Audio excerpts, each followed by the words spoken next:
I just bought 4 of those. They didn't pull my credit. I got 60-month financing, 8.9% interest, and each machine is going to be a $170 payment. And my first month with them, we're doing over $2,500 a machine. And now, Escaping the Drift, the show designed to get you from where you are to where you want to be.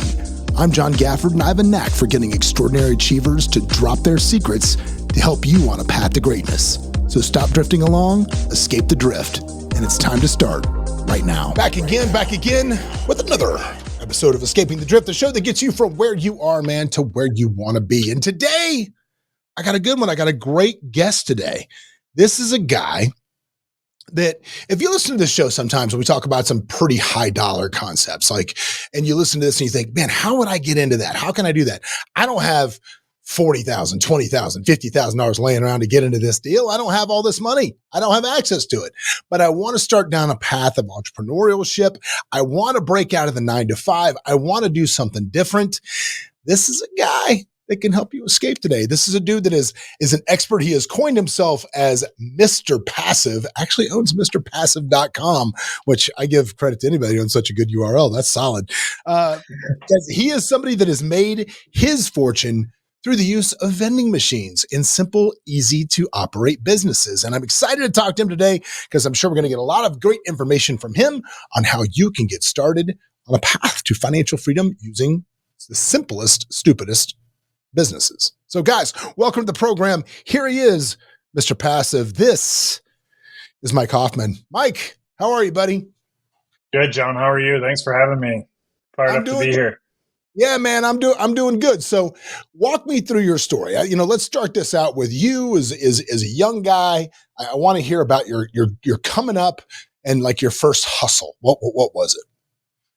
Yeah, first hustle. It probably was a lemonade stand as a little teenage boy, just trying to kind of find a way to afford those Jordan sneakers back in the day. Mm-hmm. Were you somebody that came from an affluent family or non-affluent family?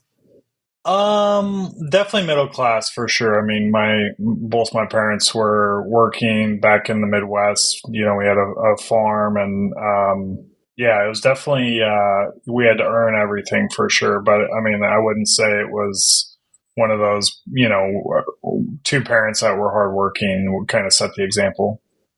Okay. So you said a farm. What part of the middle of the country was a farm? What kind of farm was it? Yeah, we're in a small rural town in Iowa, right off I-80, right through the flyover state, so to speak, the heartland. So town of 800, we didn't even have stoplight. It was an exit on the interstate. And I actually drove 42 miles every day to go to high school.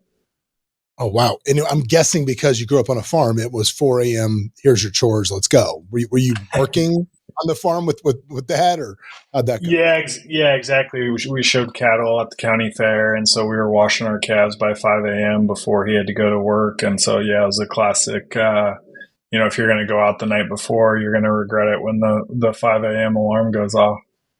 Were you a distinguished member of Future Farmers of America when you were in high school? I was not, but all my friends were for sure. I was in 4-H. You were in 4-H. Yeah. I got recruited in my rural North Florida city, not son of farmer, son of attorney, but I got recruited by the Future Farmers of America because they needed somebody to compete at extemporaneous public speaking. And yeah, that's so I never got my own corduroy jacket, but yeah, I was actually a Future Farmer of America. You see how that worked out. Yeah. So well. You know what cracks me up about the FFA is they have the one day a year at the end of the school year where they all drive their tractors to school. It's like drive your tractor to school day or something, and all these tractors are in the parking lot. Dude, it's such a different world. Like how old of a guy are you? How old are you? I'm 34. You're 34. So you're a young guy, right? See, I'm 52. And it's like, when I was going to school back in the day, it was not uncommon for like dudes to come rolling up in a truck with shotguns in the rear view on the gun rack, right? That was in the high school parking lot. Like you could never even think of doing that now, but it's a much different world. So from that world of being growing up farmer's kid like that, did you always aspire to other things? Did you always aspire to maybe escape your station of Iowa? Is that something that was innate with you? Hey, this is Steve Sims, and I'm a proud partner of Escape the Drift podcast with John Gafford, and I've got something for you for Sims Distillery. The community that is based on you, the entrepreneur, giving you the tools to be a better version of you. Visit simsdistillery.com, use the word escape to get a $694 discount off of the community that you need to be part of when you want to demand a better version of you. Thanks a lot, Escape the Drift, and see you in simsdistillery.com. I was definitely like independent and kind of the entrepreneurial mindset from the beginning, I think. But it wasn't the rebel child trying to get out of Iowa. Like I think a lot of the kind of the core values of how I was raised is what I try to instill with our kids today. But I did go out of state for college, which I was the first child in our family to do that, and then I moved out to the Bay. As a, broke, making minimum wage guy that lived with four randoms in Palo Alto from Craigslist to make ends meet. So it was definitely one of those kind of some risks involved that most people wouldn't take. Dude, I love that, because that's who this podcast, that's who my book that's coming out, that's who that's for. Right? Because I was also that guy living with three other dudes, working whatever jobs, blah, blah, blah, but never having some moniker of great success until probably my early 30s. So this podcast is kind of a user's manual to my mid 20s self that I wish I would have had. So what were you doing? What jobs did you went to college? Where'd you go to college? Mm-hmm. I went to University of Kansas.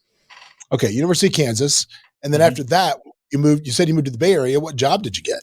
You said it was. I worked for a startup in Menlo Park, not even a block from Facebook at the time. And this is before everything. I mean, it continues to blow up there. But I lived in a rough part of East Palo Alto with four random roommates from a Craigslist post, classic house hacking type.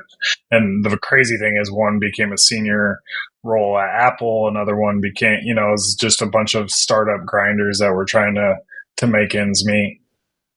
So at what point did you realize, maybe I need something outside of the salary I'm getting from these startups to make my life complete? At what point?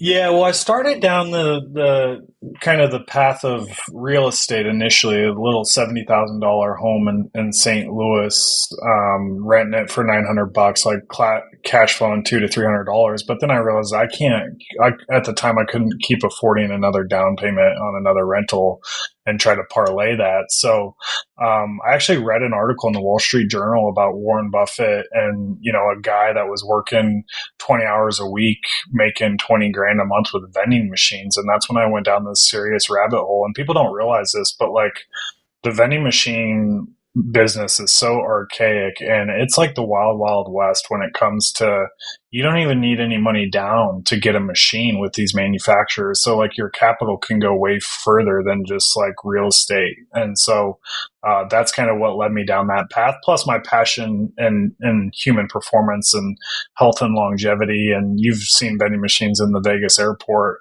They're not the healthiest things that are selling cigarettes and whatever. So it kind of was a perfect storm of interest for me. Well, it's funny. One of the reasons I wanted to have you on was I'm a huge believer in the lessons you can teach through the ownership of a vending machine. My kids actually own the vending machines in my businesses and have since they were little kids, since they were like 8.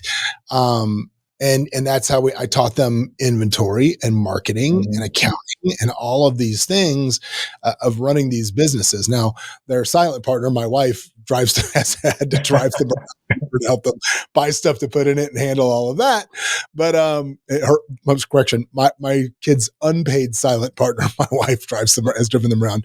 Now my son's 16, so they can make their own runs, which is great. But yeah, I found that to be great. And the one problem I had with this with kids, honestly, was they probably made too much money. Probably made more than I would have liked them to make at that age, because they thought, man, money's easy. Like I can just sling it around like crazy. Yeah, yeah. I mean, that's a good problem to have for your kids, but you're right. I keep coming back to there's no way, no better way to teach economics 101 to your kids than a freaking vending machine. I mean, we have some vendingpreneurs that will literally give each kid a different vending machine, and then they compete against each other about what products to put in it, what to set the prices at, and they're just competing on whose machine's doing better. And I just love that kind of concept of like supply and demand. Yeah, my favorite lesson that they learned was because they have combo machines, right? So they have the Yeah. snacks up top, snacks on the bottom, and then the refrigeration went out on the bottom, and we had to pay a guy to come fix it, right? I had to pay a guy to come fix it, and it was like $180 for them to come out, and they were like, no, what? How's it? It like nuked them for like 2 months. And I'm like, that's the business. That's life, right? Sometimes things happen and you're either out of business or you got to fix it. You don't have a Yep. choice. Exactly. Oh, that's awesome. So how long ago did you get started in this? Right before COVID. So 2018 or so is when I kind of made the plunge. Okay. And you mentioned something really interesting, which was you don't need any money to get vending machines from the manufacturers. Yeah, so most of them, I didn't know this when I got started, but when you start doing your research and you start talking to these folks, it's literally like the wild, wild west. The best kind of analogy is it's car dealers, and you go to one car dealer versus the other, and a lot like now the financing these days are 60 months, no money down, and I typically try to use profits to have them paid off in the first year. Okay. So they'll finance it to you. Do you have to have immaculate to get this? I mean, is this like 580 credit score? What are we talking about? This is going to blow your mind. For one of the companies that does a lot of these smart machines with AI cameras, and you actually don't push any buttons to order a machine. You just put your phone on the door, unlocks, whatever you grab the AI cameras, charge the card used or your phone to unlock the door. I just bought 4 of those. They didn't pull my credit. I got 60-month financing, 8.9% interest, and each machine is going to be a $170 payment. And my first month with them, we're doing over $2,500 a machine. Holy smoke! What company was that? The company was 365. Wow! And the machine is so like. I guess the advancements in this stuff is just going like crazy. So you did $25 on one machine on 170. Well, and what was your cost of goods on that? 35%, 40%. But John, this is the crazy thing, because that location was doing $30 a day with the traditional combo machine that you talked about. And this is where the new modern vending experience, it's unattended retail. So they're just opening up the cooler, and instead of having to like enter in a code for a bag of chips and then enter in a code again and swipe their card again for a candy bar and a soda, whatever they grab that one time. So our transaction values are over $8 more than what they were with just a traditional combo machine. Because they're grabbing more than one thing. And it's more than one thing. There's no friction. Oh man, that's really good. It's the same location that had a combo machine that was doing $30 a day. We were doing about $1,000 a month, and now the first month with the smart cooler, it did over $2,500. That's crazy. So walk me through the steps let's start a vending. Let's do it right now in real time. Let's start a vending business. What is the first thing that I need?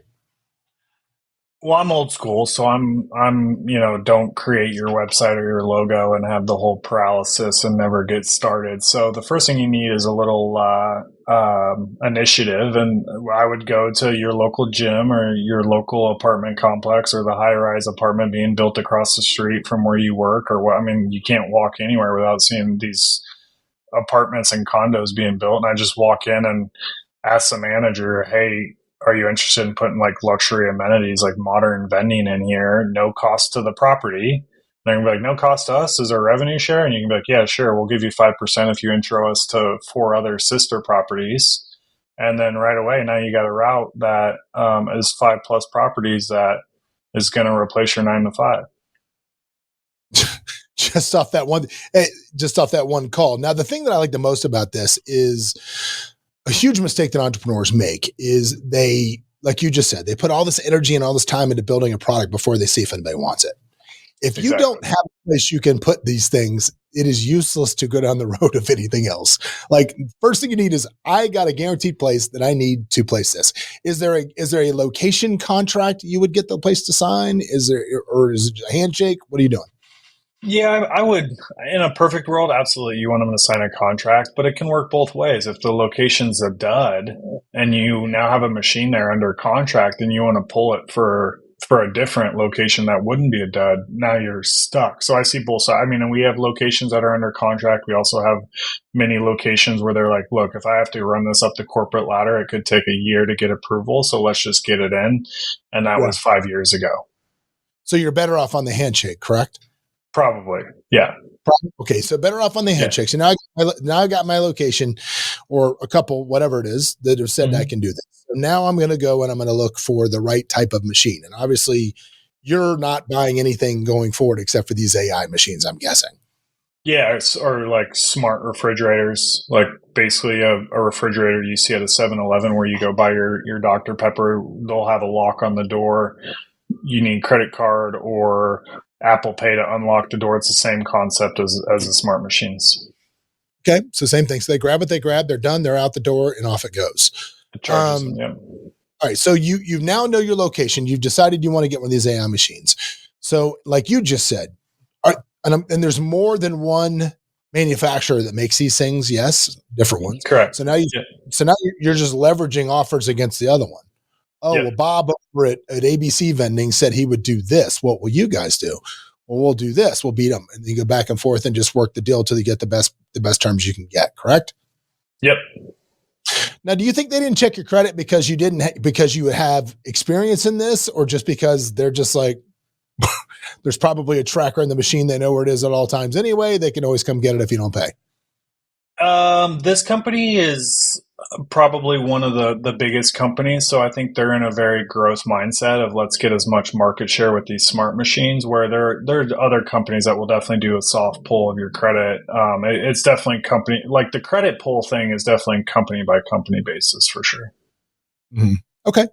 All right. So now we've got that down. We've got our machine. We've signed the contract with them. And like you said, most of them are like 60 months, 8.9 is what they're doing right now, which gives you a payment based on these machines. You said about $180 a month. So you better know you can do at least 180.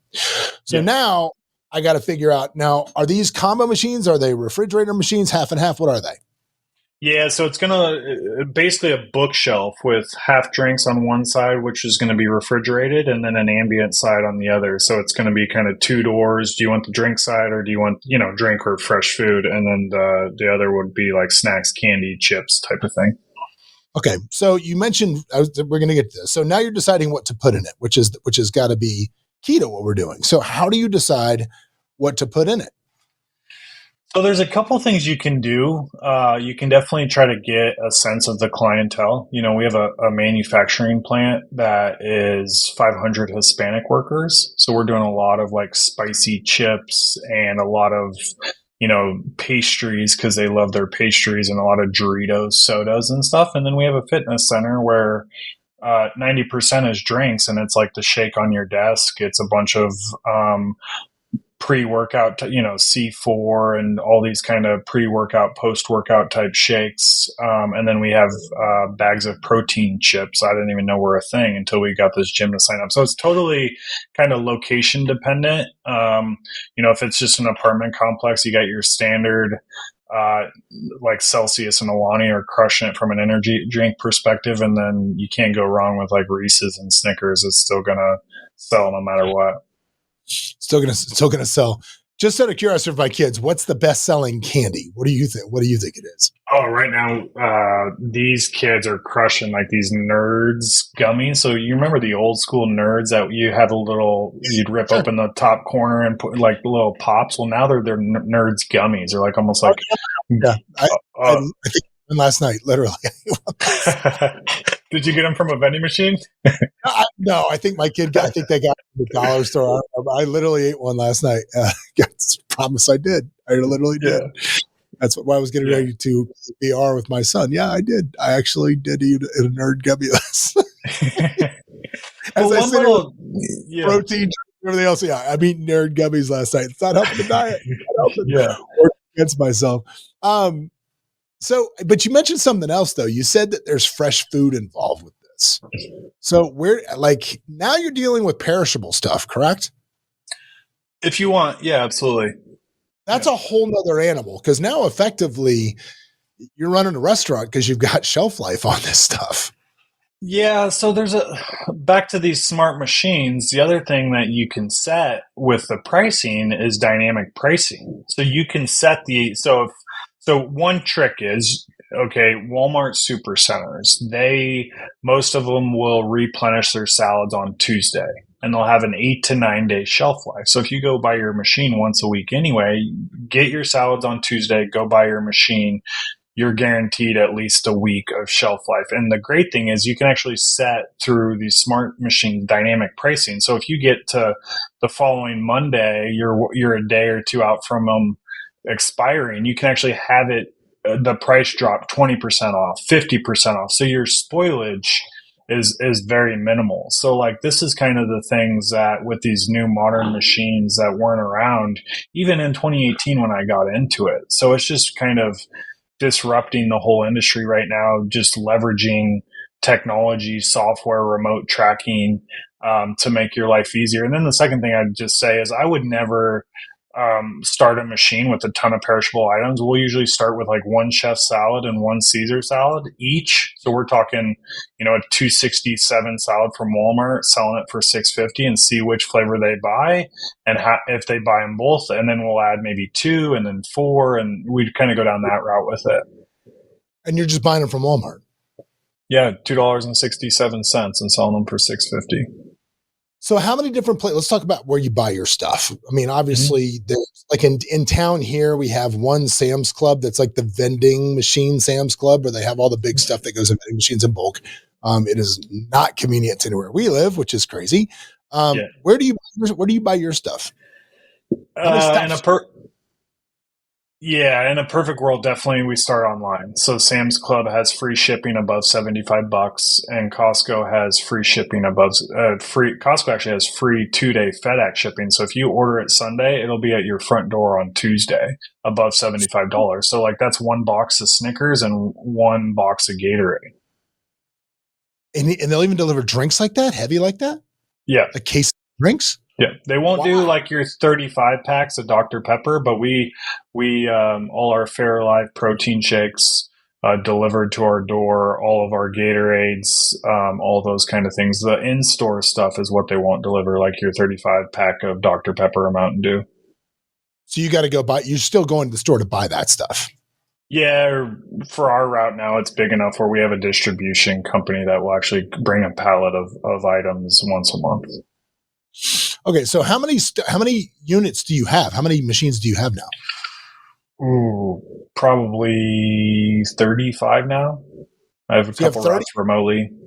Yeah. So you have 35, and I hate to put you on the spot and ask you net. Give me a rough number of what you're bringing in net on those 35 annually, monthly. Net would probably be 25. Okay. So, and you work one day a week riding around dealing with these things? I have an operator that does. Yeah. Okay. So you're bringing in 25 and you're paying this guy to run around. So you have just an employee that runs around and does this. Exactly. All right. Well, let's talk about scale then. Let's talk about from when you started with one machine, because obviously it was you running around to do that. Yep. Give me the scale. Yep. Give me the scale plan, the EOS scale plan about when I expand and who I hire and when I make these hires and what do I do? Give me the number of machines.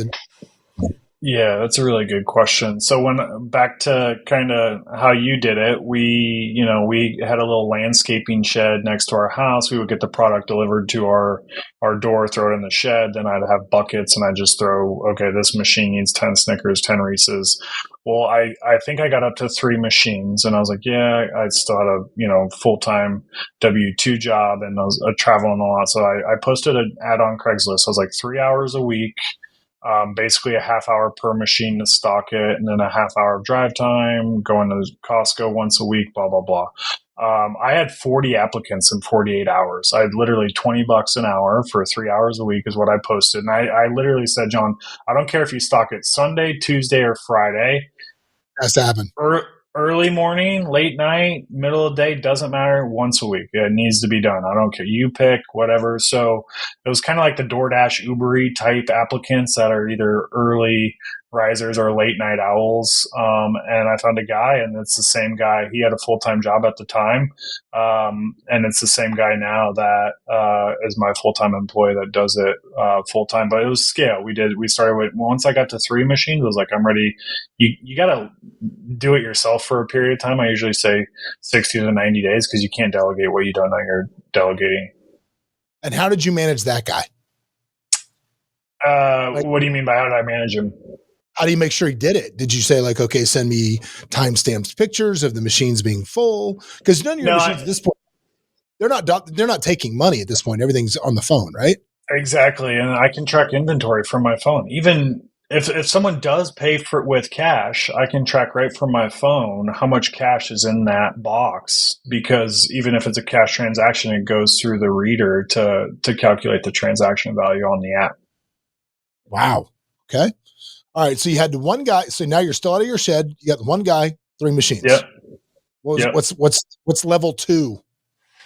Level 2 is when you probably get to 10 plus locations. You need to start thinking about, having a little warehouse or a storage space. And the great thing nowadays with kind of where commercial real estate is at is you can get some really screaming, like on the other side of this wall behind me is literally walls of drinks and snacks stacked to the ceiling. You can get some great deals, and this is just an industrial area, $350 a month. Not in Vegas. Yeah, Vegas is a different beast. No, not in Vegas. You can't. For commercial is hard here, man. It is. We have no inventory, especially warehouse stuff. Forget about it. It's incredibly expensive. Anyway, cool. So 10 machines, you need maybe a little mini storage place, maybe something there, and then you can move your employee from your 3 hours a week. Well, he's doing half an hour machine, so at 10 hours. 10 machines, he's doing now 5 hours a week. Yeah. So at 20 an hour, you're still only parting with $100. Yeah. You're parting with $100 a week to go do this. $400 a month is your total. Plus you're looking at, call it $350 for a mini storage place. So now you're at $750 total overhead. And what is the sweet spot I'm looking at for a machine as far as gross? What makes it? I don't touch a location that doesn't do at least $1,000 a month. Like that was, on gross. So even with the combo machine, we have a combo machine that only holds 9 drink items. I did $1,400 in May, and so I don't touch.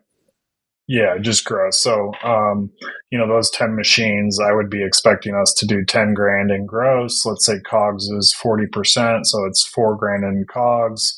We paying the guy $500. We round up our office space is another $500 right away. Our margin's right at $5 grand on that 10K gross. Yeah, that's what I was going to. It's what it's going to add up to is about a 50% operating bottom line. For those of you that just heard him say COGS and are like, what does that mean? That's cost of goods sold, because when you sell something for a profit, you've got to factor in the cost towards your P&L and figure out what it is. So, like he said earlier, what he's looking for on most of his margins on machines is about a 35% cost of goods. Is that about right? Mm-hmm. Yep.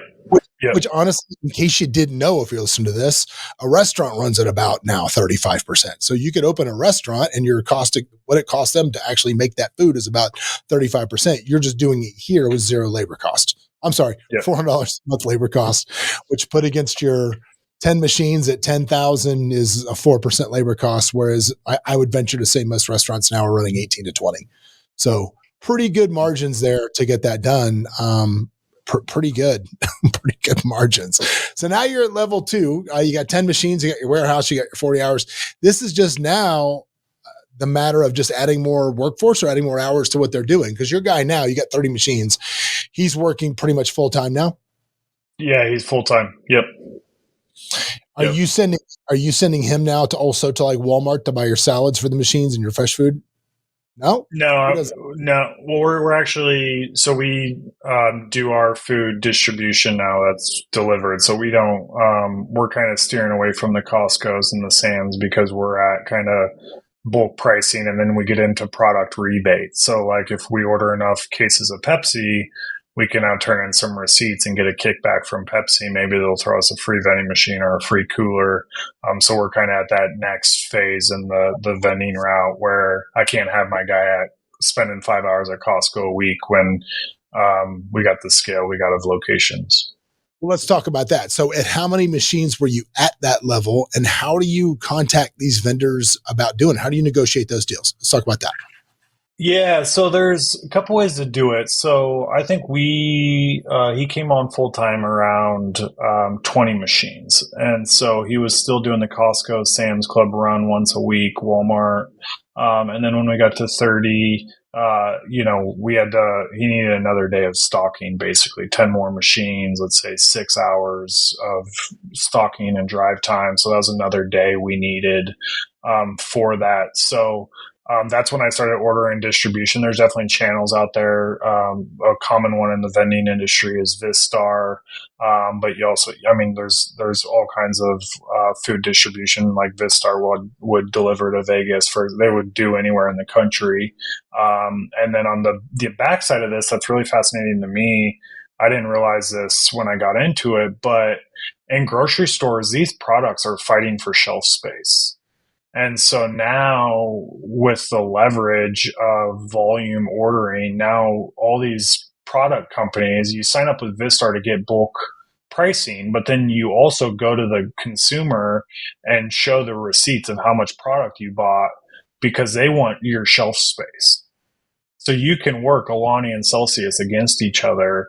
You want the top row of our vending machines, or do you you get into that whole space of kind of geo-targeting. So now a lot of times I'll get hit up on social media from beef jerky companies, from protein bar companies that are just trying to break into the market and get some shelf space. Are they giving you free product to do that? Yeah, at least to start, test it out, and then yeah, absolutely. And if it's free, it costs you nothing. So what do you care? You're like, yeah, I'll give you a shot. It's just pure as profit long as it sells. Yeah, exactly. Yeah, and if it doesn't sell, it doesn't. So how do you, let's talk about inventory management as far as knowing what sells and what doesn't. Like, what is your this is not going to work line? What is that?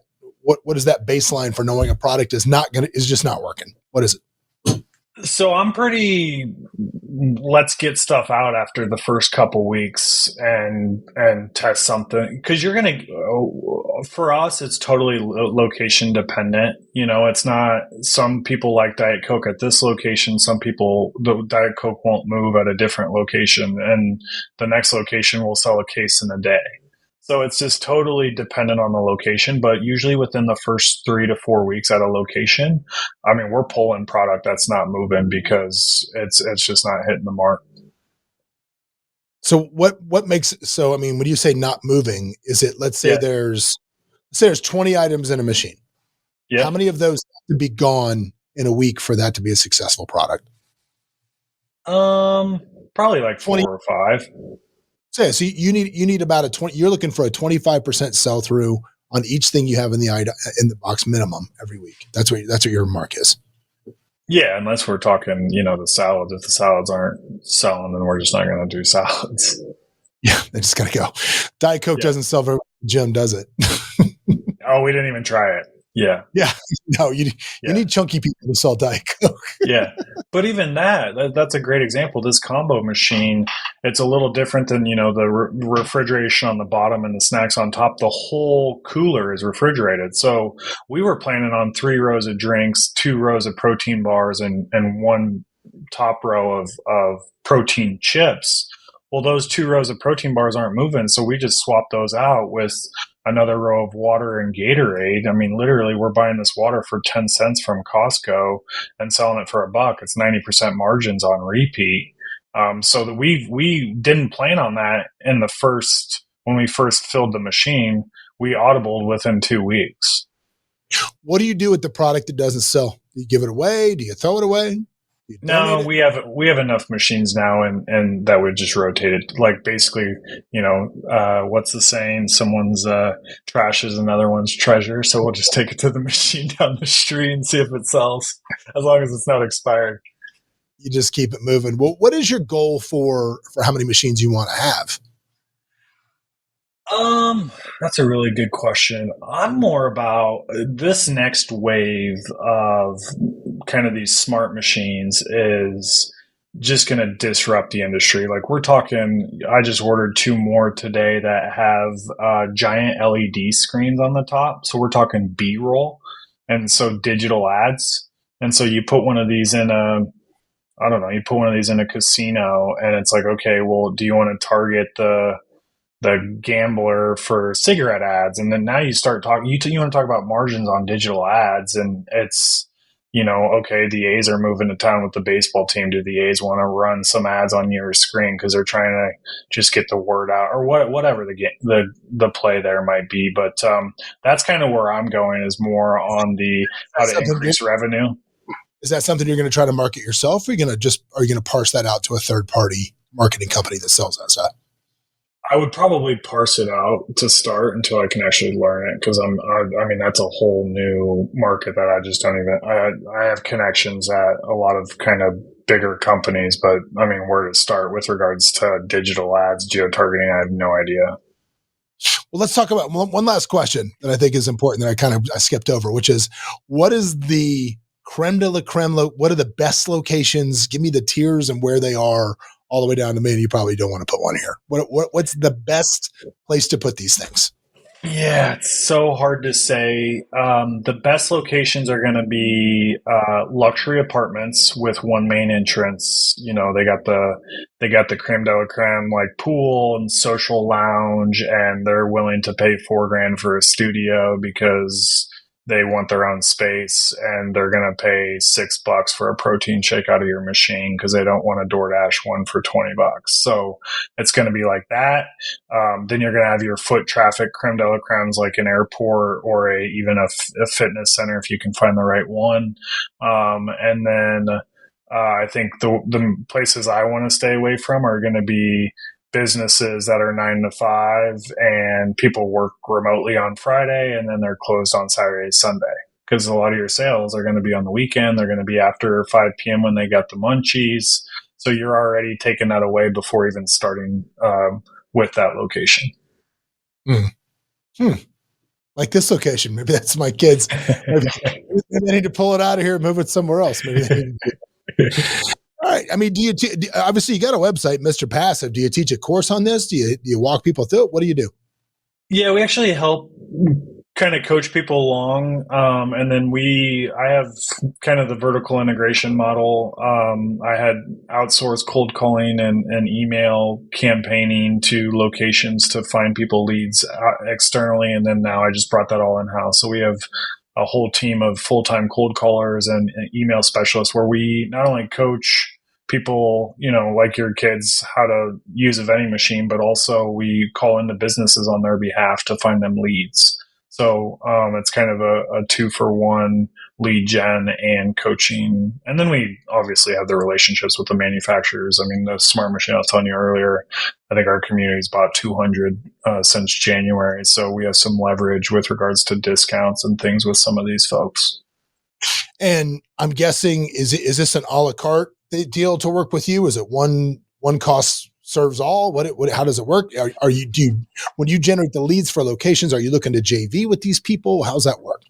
Yeah, it's more of an a la carte. There's more of a done for you and a do it yourself. We can pull the leads for your market, let's say Vegas, for example, and hand them over to you. And, you want your kids to go pound the pavement and go attack these leads and pick up the phone. You can do it yourself, or there's more of a done for you type option as well. And typically it's kind of a 6-month plan. And then after 6 months, once people have a taste of kind of those phases we talked about earlier of their route, now that might just be the marketing arm of their business, just finding them more locations.